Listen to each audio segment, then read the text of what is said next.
GKK lë në fuqi masat e sigurisë për Ballukun, pezullim nga detyra dhe bllokimi pasaportës.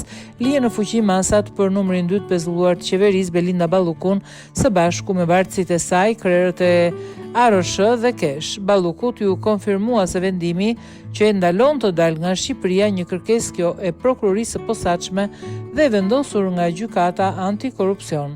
Dy vartësitë e saj, Gentian Gjyli ARSH dhe Erald Delezi Kesh, u lanë në masa arresti shtëpiak, ndaj drejt gjykatës u shoqëruan nga forca policie.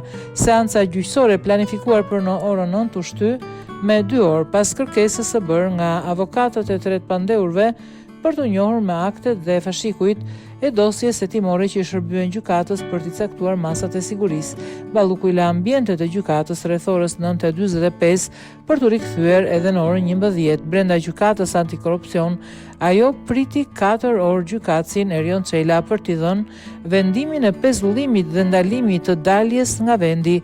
Belinda Balluku, sipas vendimit të sejntes, është pezulluar si ministre e infrastrukturës dhe energjisë dhe si zëvendës kryeministre.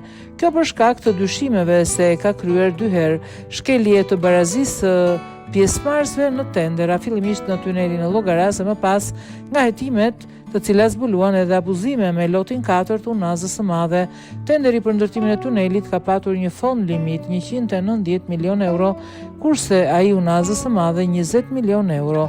Sipas PAK, autoriteti kontraktues ka paracaktuar fituesit dhe ka zgjedhur ofertën më të madhe dhe rrjedhimisht duke shkaktuar dëme në buxhetin e shtetit.